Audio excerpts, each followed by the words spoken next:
Buenos días y bienvenidos a Enfoque de los Sábados, que hemos querido consagrar enteramente a la reforma de la justicia en el Perú. Hay naturalmente en marcha diversas iniciativas en ese sentido y sobre todo ha funcionado una comisión en el Parlamento presidida por la congresista María del Carmen Alba en ese sentido, que ha presentado ya un informe con algunos lineamientos de base. Por otra parte, esta semana hemos tenido dos decisiones judiciales que han afectado a dos expresidentes de la República, como son Pedro Castillo por una parte y Martín Vizcarra por otra, lo cual da una idea de que las cosas marchan. Sin embargo, uno de esos tribunales, el que juzgó a Pedro Castillo, estaba compuesto íntegramente por jueces supremos provisionales, lo cual ha sido incluso motivo para que haya algún cuestionamiento sobre la legitimidad de ese tribunal, cuestionamiento que ha sido desestimado. Pero eso pone en evidencia una situación de la que se viene diciendo muchas cosas en los últimos tiempos, entre ellas que hay jueces que prefieren ser provisionales porque por alguna razón extraña ganan más siéndolo. Eso he escuchado decir de un juez. Hemos invitado para conocer sus opiniones sobre el problema general de la justicia y la manera de reformarla para que haya más rigor y más transparencia y que no suceda lo que ha sucedido en otras oportunidades en la historia del Perú, que la reforma se entiende como sacar a los que actualmente están en ejercicio que no me gustan para poner a los que a mí me gustan. Esto lo hacen gobiernos autoritarios. No es el caso ahora. No sabemos cuál es la actitud que va a tener el Congreso, que algunos dicen tiene más poder que el Ejecutivo en el Perú. Y hemos invitado entonces para conocer sus opiniones sobre esto y para, en el mejor de los casos, poder hallar consensos sobre lineamientos para esta reforma a tres abogados destacados, penalistas, que trabajan con tribunales, que conocen por dentro cómo funcionan los jueces y cómo funciona nuestro sistema. Estoy hablando del doctor José Ugaz, que además ha sido procurador del año 2000, el doctor Enrique Gersi y el doctor Humberto Abanto, a los que saludo y agradezco por haberse desplazado un sábado por la mañana, un sábado marcado por la presencia de brasileños aficionados al fútbol en nuestra ciudad. Yo quisiera entonces que nos expliquen qué piensan ustedes, qué es lo que se debería hacer como procedimiento para que esta reforma tenga un verdadero apoyo plural y también de la sociedad. Y si es oportuno que esta reforma se acelere en los meses que le quedan a este gobierno, en vez de esperar a que se instale un gobierno surgido de las urnas en abril y junio del próximo año. Doctor Ugaz, ¿cuál es su opinión sobre esta doble pregunta? Buenos días, Fernando, y buenos días, colegas. En primer lugar, me parece que es fundamental partir de una premisa. Ayer declaraba para una radio de Colombia que me preguntaba qué pasa en el Perú, que todos sus presidentes terminan presos. La misma pregunta que hizo el Papa cuando estuvo por aquí hace algunos años. Francisco, sí. Y yo debo decir, partiendo de una medición respetable, que es la de Transparencia Internacional, que se hace desde el año 1993, sobre percepciones de corrupción, porque no hay otra forma de medirla. Lamentablemente los indicadores no permiten todavía una metodología más acuciosa que esa. América Latina, y Perú está ahí con 31 puntos sobre 100, América Latina está entre 30 y 40 puntos sobre 100, o sea, muy jalados. Somos una región con altísimos niveles de gran corrupción.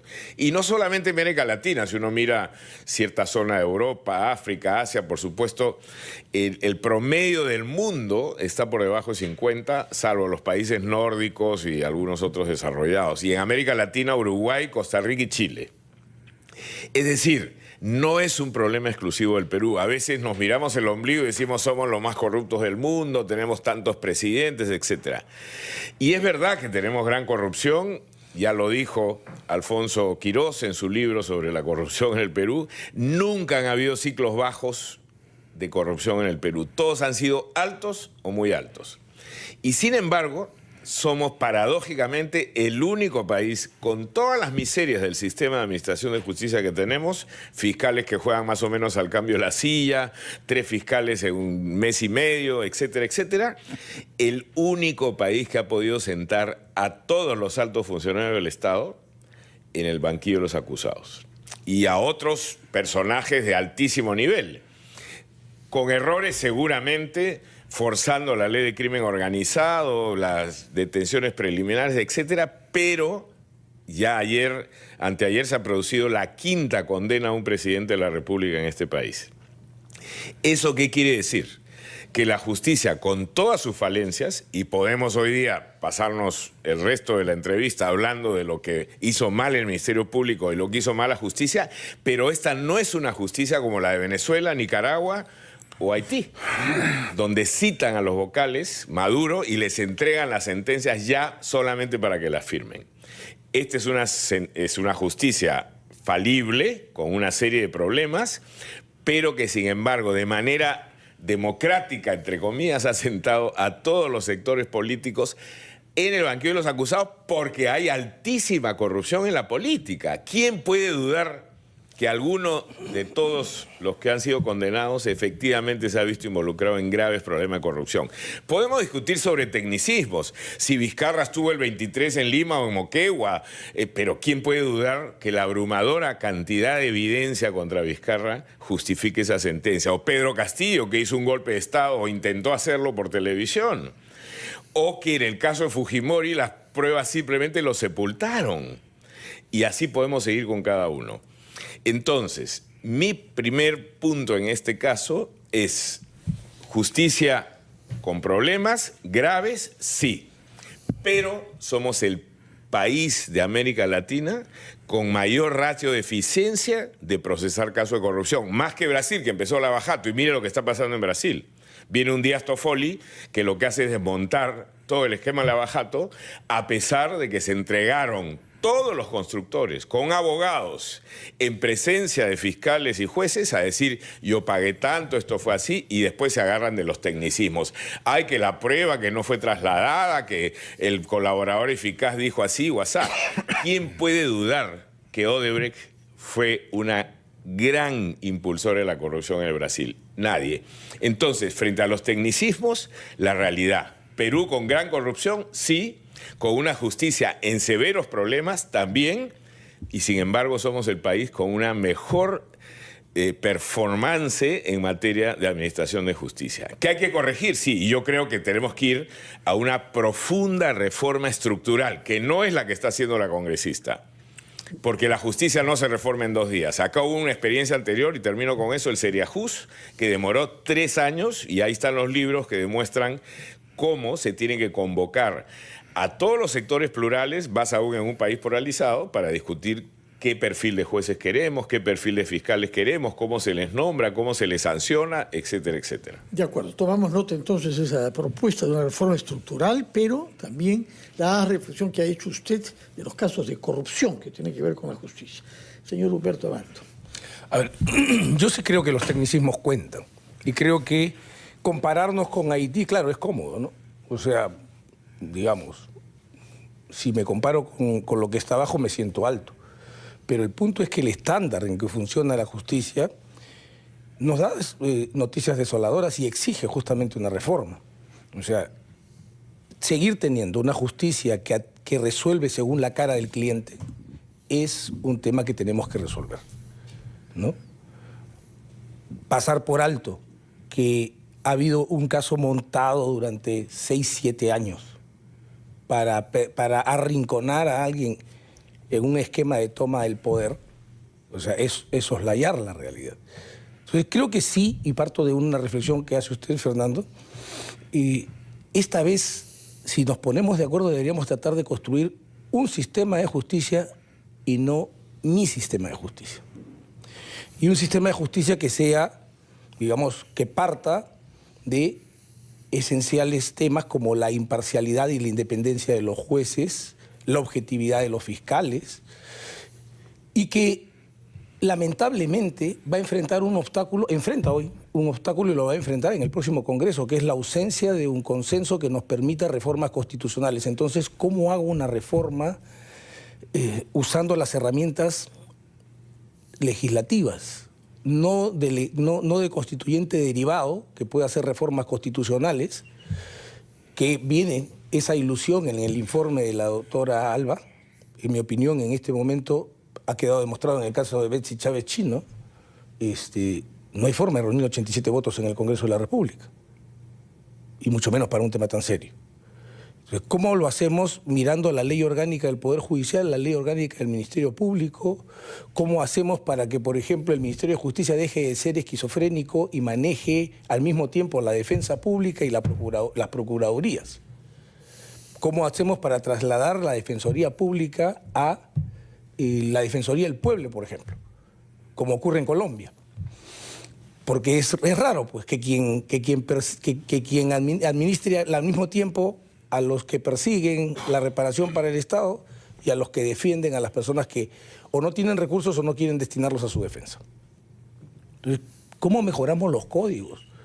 ¿Cómo evitamos que una persona esté 108 meses investigada por un caso de organización criminal? ¿Cómo evitamos que una persona esté 4 años en prisión, 36 meses prorrogables por 12 más, en prisión preventiva, para que no llegue una resolución nunca? O inclusive salga y se venzan los plazos de comparecencia y finalmente la persona quede en absoluta libertad. O sea, tenemos que empezar a hacernos preguntas prácticas con soluciones prácticas, ¿no? O sea, los procesos son extensos. Después que dé usted ahora respuestas y soluciones prácticas a esas preguntas que quedan planteadas, antes de ir a la pausa queremos escuchar al doctor Enrique Gersi. Muchas gracias, Fernando, estimados amigos.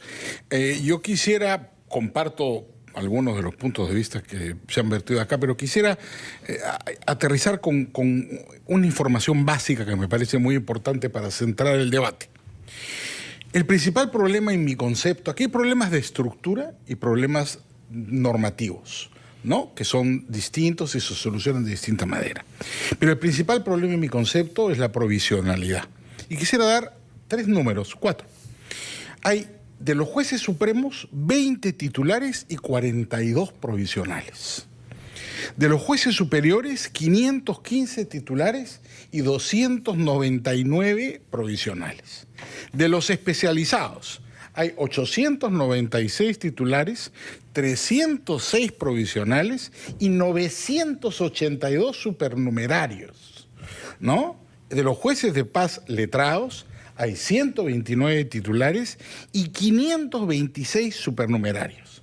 Los jueces de paz no letrados son elegidos por el pueblo, es otra forma de elección. Si nos damos cuenta, hay una inmensa masa de jueces provisionales. La provisionalidad es opaca. ¿Quién decide quién es el juez provisional y supernumerario? Los mismos señores del Poder Judicial. Entonces, aquí hay un problema. Para mí tiene que terminarse la provisionalidad. Se ha hablado mucho de esto, cómo acabarla. Hay algunos proyectos. La Defensoría del Pueblo ha presentado un proyecto para que sea la Junta Nacional de Justicia la que elija a los jueces provisionales mediante un concurso y una selección. Hay otros proyectos alternativos. El hecho es que la provisionalidad es un espacio oscuro donde se elige al juez. Quien elige al juez son ellos mismos. Se elige al juez por cooptación. Ese sistema no es democrático. En un país con un Estado de Derecho democrático no puede haber un ámbito de opacidad en la selección de la mayor parte de los jueces que son provisionales. Es indispensable acabar con esto en mi concepto. Y en segundo lugar, eso en cuanto a la estructura, por supuesto. Hay problemas presupuestales, inveterados, siempre es el patito feo, nunca tiene los recursos que necesitan. Ha mejorado un poco, pero efectivamente eso es verdad también.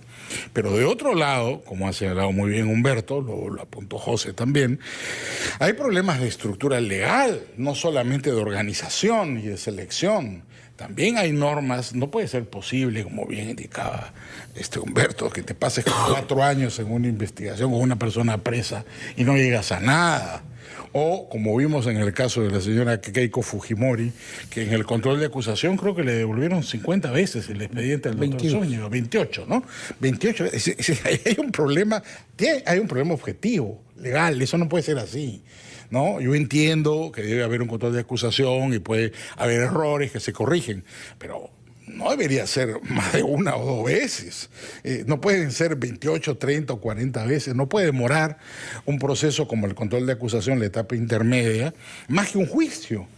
Eso está mal, ¿no? O sea, el gran problema del Perú, decía Luis Pázara, al que tuve el gusto de conocer, no fue mi profesor en la Católica, ya no dictaba, pero tuve el gusto de conocerlo. Tiene un blog semanal, ¿eh? Sí, Desde tuve Salamanca. el placer de conocerlo cuando trabajé con Hernando de Soto en el ILD. Luis Pázara lo decía muy bien, el problema del Perú, uno de los problemas más graves del Perú, es la importación de leyes. Acá se importan leyes sin tomar en consideración los contextos sociales.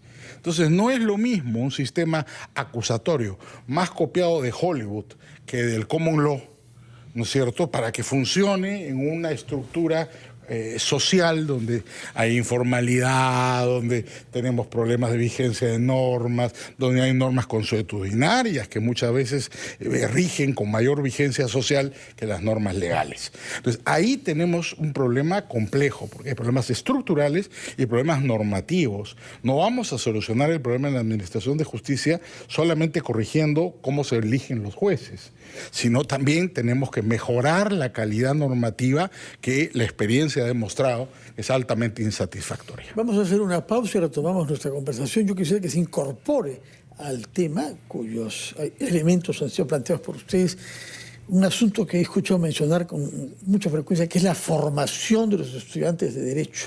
Hay muchas facultades, algunas cuales tienen miles de estudiantes de Derecho, pero cuando uno pregunta qué cosas quieren ser, no son las mejores, en donde hay candidatos para ser jueces y fiscales, ¿no? Ese es un problema grave porque habla de una pérdida de respetabilidad de la institución frente a los que tienen una motivación jurídica. Hablaremos de eso y de las respuestas que han dado ustedes después de una breve pausa.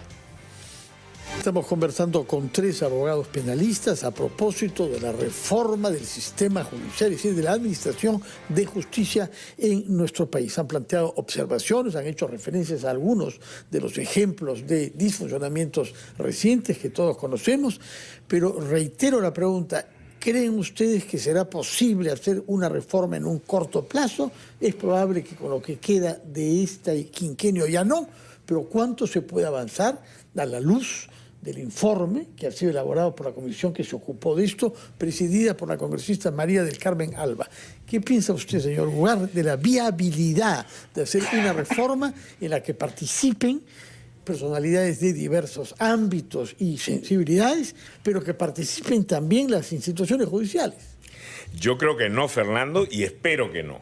No hay el tiempo para eso, pero si esta mal llamada reforma, desde mi punto de vista, prosperara, solo escuchaba a un sector, que son los que están alineados con la coordinadora republicana y los abogados que están alrededor de esa situación. El Perú es mucho más amplio que eso. Hay generaciones de distintas universidades de jóvenes abogados que se han formado en distintos países del primer mundo, que hoy día tienen la capacidad y el entendimiento para poder llevar adelante un debate plural y efectivamente técnico de qué justicia queremos en el Perú.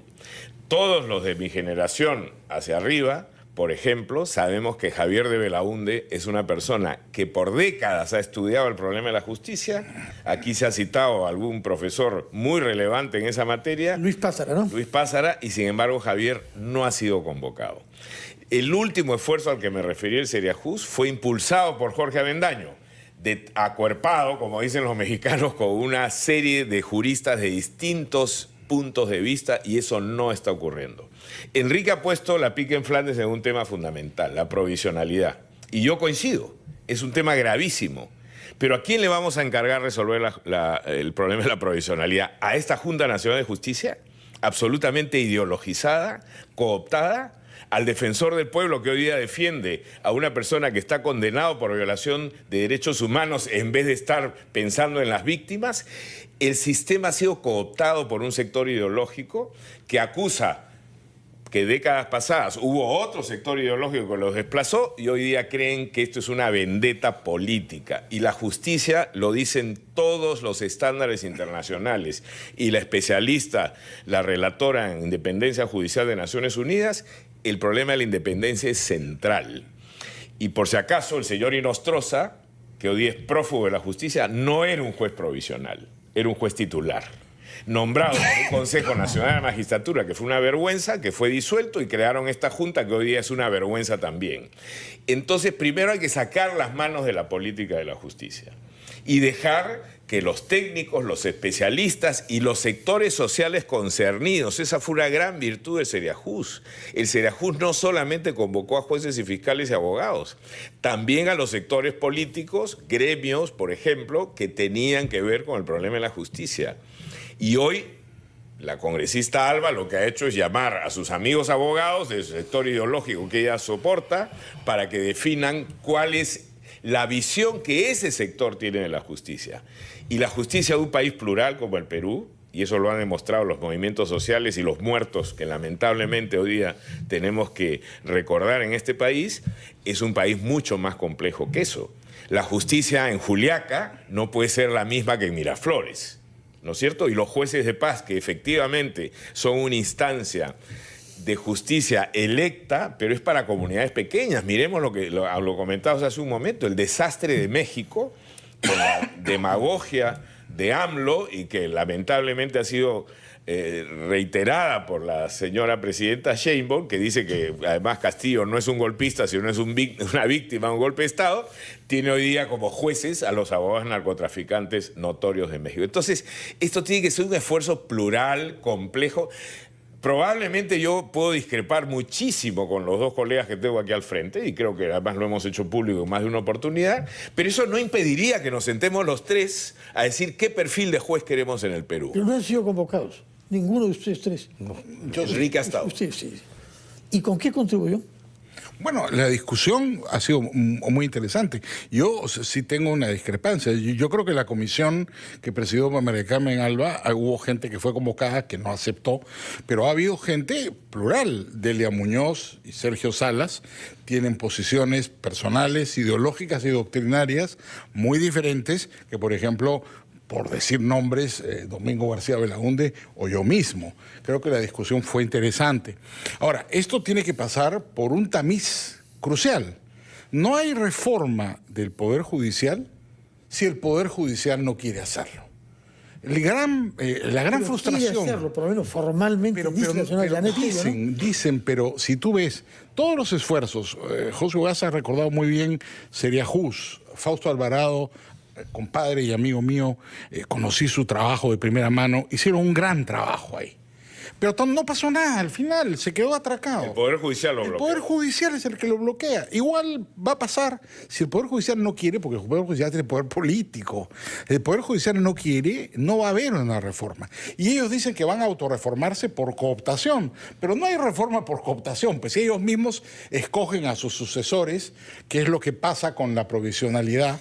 Al final no se corrige nunca. ¿Cree que no escucha, que no entiende el propio Poder Judicial?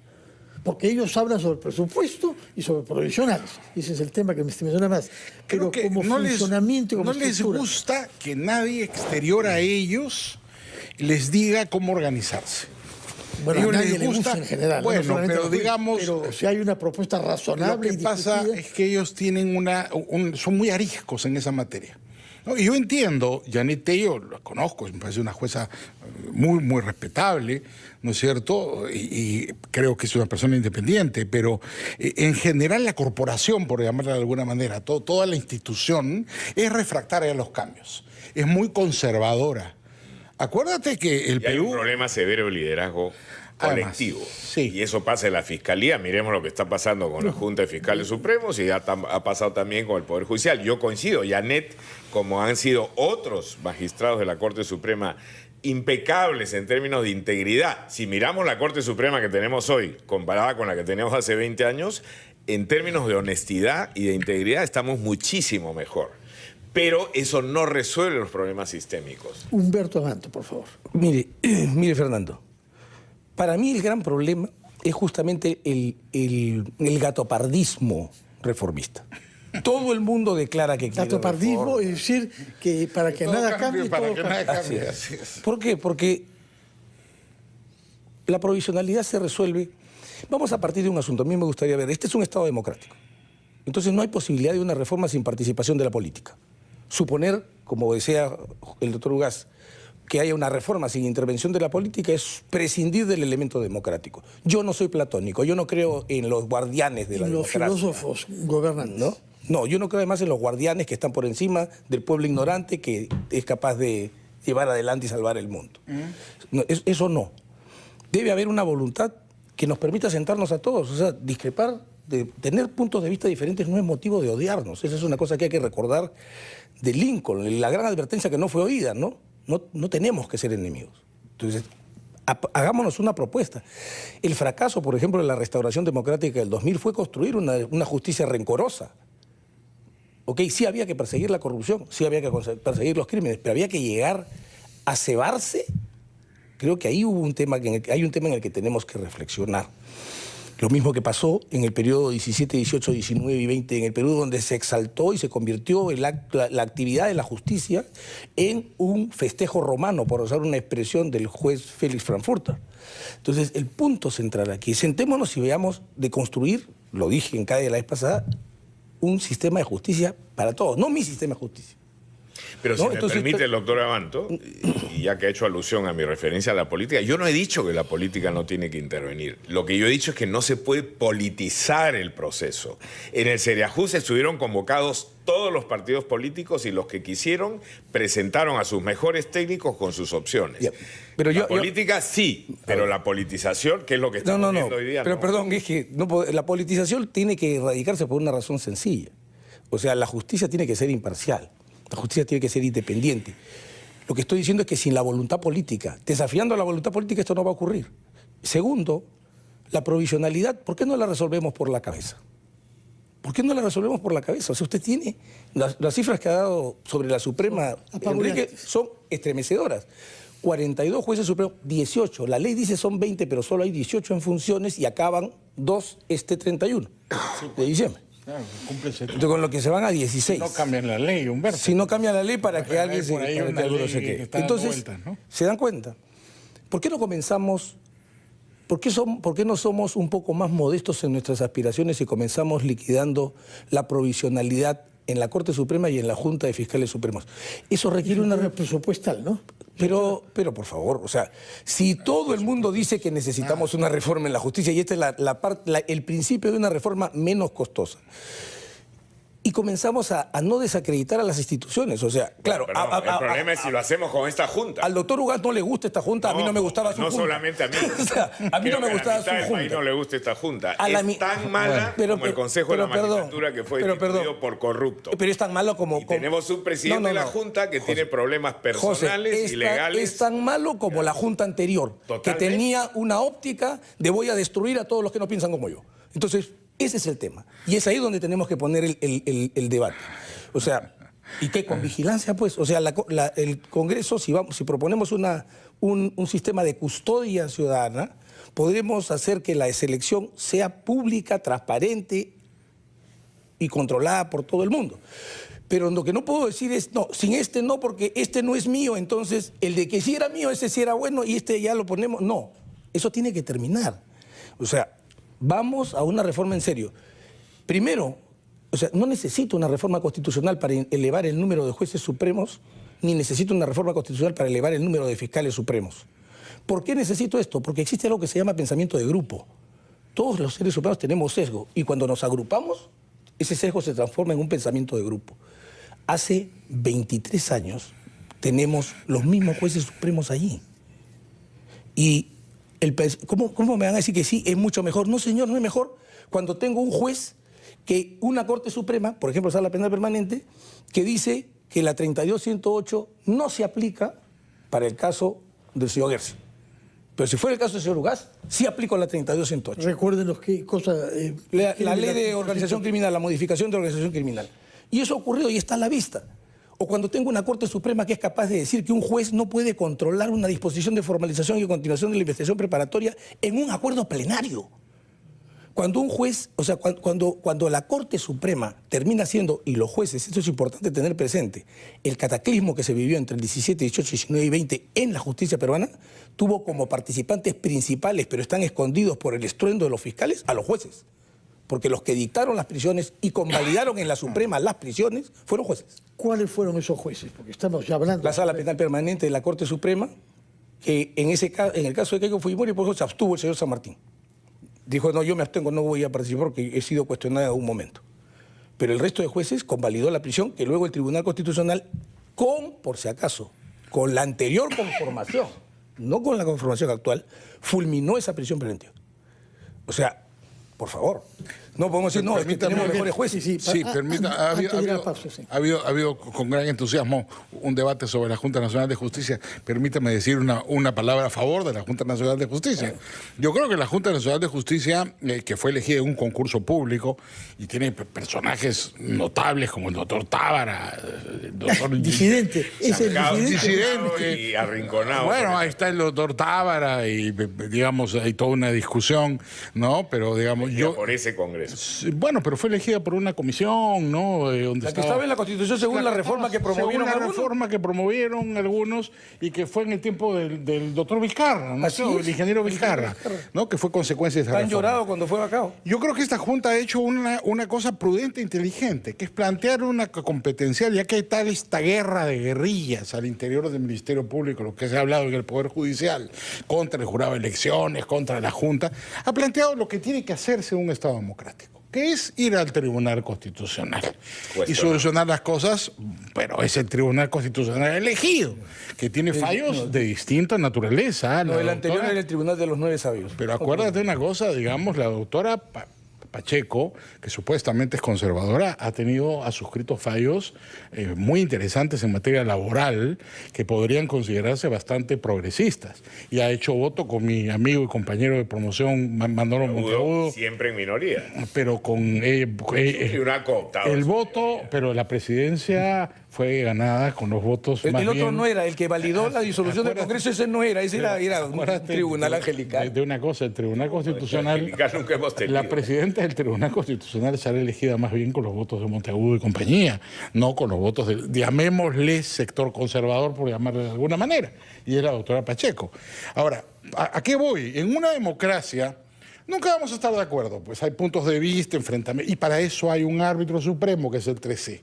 Entonces el Tribunal Constitucional tendrá que dirimir y decir cuándo un juez puede intervenir, si no puede intervenir, por ejemplo, en un proceso electoral, si puede intervenir controlando un proceso sancionador, en qué momento, y eso se tiene que resolver mediante una sentencia del TC. Esa es la forma pacífica nos alegra la y legal confianza que usted muestra, porque lo que hemos visto en los últimos tiempos son conflictos competenciales pero el que TC, se prolongan. No, pero mira, el Jurado Nacional de Elecciones de la Justicia pero sigue fíjate, pendiente, y este el tribunal, ex juez Duvergé Rodríguez sigue ahí. Pero el tribunal, bueno, el ex juez se ha conseguido un amparo para que lo reciban como candidato presidencial. Nunca visto. Eso ya tiene que resolverlo el tribunal. Pero el tribunal se ha tomado la molestia de resolver algunos puntos delicados. Es un tribunal que resuelve, ¿ah? Yo no sé si estamos de acuerdo o no. Hay algunos fallos que no me gustan, hay otros que sí me han parecido correctos, pero por lo menos estos señores se toman la molestia de resolver. Bueno, que resuelvan. Nos queda poco tiempo. Yo quisiera que salga algo positivo y que aliente de esta conversación, habiéndose puesto de manifiesto las diferencias que hay entre ustedes, que como ha sido dicho es normal en una democracia. ¿Qué es lo razonable hacer en los meses que tenemos hasta julio próximo para darle un impulso a una reforma que pueda ser concretizada con las autoridades que se instalen el próximo 28 de julio? Yo voy a ser muy breve. Así como en procesos electorales anteriores se han planteado pactos mínimos de los candidatos, por ejemplo, un pacto por la integridad que lamentablemente se dio en algún momento pero nunca se respetó, creo que tendría que haber un pacto por la justicia. Que escuche todas estas voces. Aquí habemos tres que pensamos, por lo menos esencialmente distinto en mi caso de los dos colegas que tengo al frente, pero hay muchísimos técnicos, profesionales y personas concernidas de la justicia que tienen cosas que decir. A mí me encantaría que para la segunda vuelta quienes pasen, y ojalá sea gente que esté a la altura de los retos que plantea el país, se haga un pacto por la justicia. Es decir, el día que lleguemos, sea usted o sea yo, vamos a convocar a las mejores mentes y a los mejores técnicos en materia para ver qué perfil de jueces, todos los problemas que se han dicho acá sobre la Suprema, la Fiscalía, la Junta de Fiscales Supremos, la Junta Nacional de Justicia, el TC, etcétera. ¿Qué vamos a hacer con la justicia en el Perú? En este momento, estoy como observador en el caso de Guatemala, se va a elegir al fiscal general de Guatemala y a las Cortes de Constitucionalidad.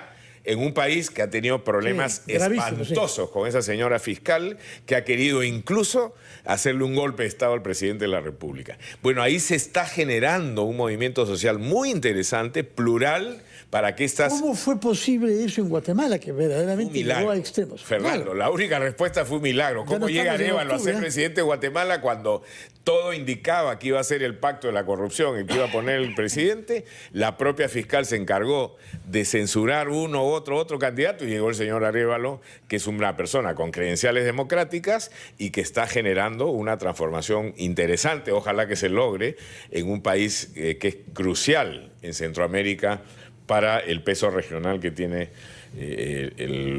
digamos, América Latina en este caso, ¿no? Humberto Abanto, por favor, denos aliento, díganos qué es lo razonable hacer en los meses que vienen para ver si se prepara el camino a las autoridades que se instalan el 28 de julio. Desde mi punto de vista, el kick-off es reformar unos pocos artículos de la Ley Orgánica del Poder Judicial y de la Ley Orgánica del Ministerio Público para crear nuevas plazas que salgan a concurso y que el Estado franquee los recursos y que dejen en la Suprema de hacer el cuento de que quieren acabar con la provisionalidad cuando jamás mandan un pedido. Ellos tienen iniciativa legislativa, es decir, créeme nuevas plazas. ¿Por qué cree usted que no lo hace la Suprema? Porque concentrar el poder es bueno para la gente que le gusta manipular el poder. Mientras menos jueces supremos titulares haya, tengo jueces supremos provisionales cuya presencia depende de dos personas, del presidente de la Corte Suprema o del presidente de su sala. Entonces, ¿cómo va a votar? O sea, la propuesta suya es modificar algunos artículos de las leyes orgánicas para crear del estas Poder plazas Judicial y del Ministerio Público. Con eso ponemos un primer paso. Y un segundo paso, hay que fortalecer el precedente.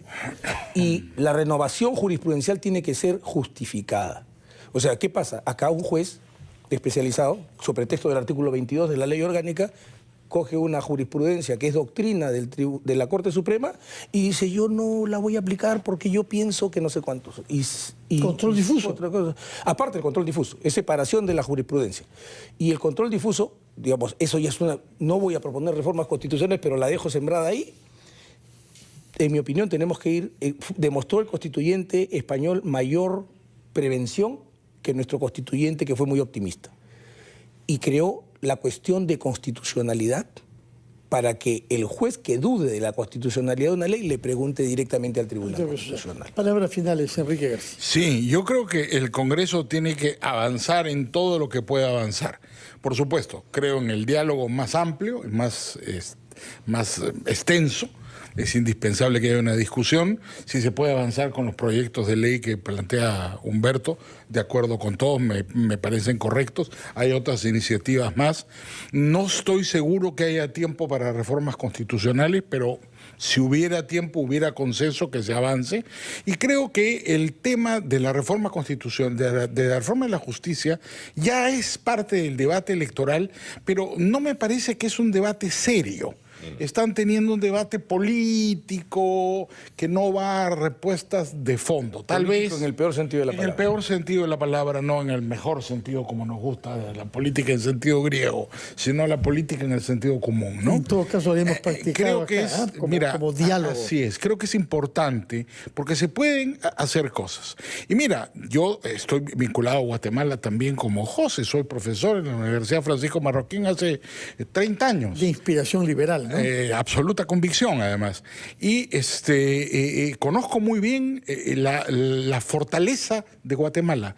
Es un país pequeño que ha tenido mucha violencia en su historia, complejo, con una gran división cultural, étnica, más complejo que el Perú, inclusive. Con élites que viven en burbujas. Pero que viven además muy metidas en su país, ¿no? Pero que hablan con un dejo muy parecido al nuestro. Tienen un cantadito más parecido al arequipeño. Bueno, ¿no? tenemos que culminar, señor. Tiene 30 segundos, señor. El punto. En Guatemala hay una fuerza enorme, que es la fuerza de sus instituciones. Sí. Al final, cuando Jorge Elías trató de dar un golpe de Estado, la sociedad lo echó, un poco como a Castillo, ¿no es cierto? Fracasó, es decir, sí funciona. Bueno, con el ejemplo guatemalteco nos despedimos agradeciéndoles por esta presencia suya matutina del sábado y esperando haber dado aliento para que creamos en que nuestro país puede tener una justicia que esté a la altura de nuestros ideales fundacionales y que se reduzca la desconfianza que hay en las instituciones de nuestro país. Muchas gracias, José Ugaz, Humberto Abanto y a gracias. que tengan un buen fin de semana. Un buen fin de semana. Vamos a ir a una pausa, después de la cual recibiremos a Monseñor Carlos Castillo, arzobispo de Lima y cardenal de la Iglesia Católica.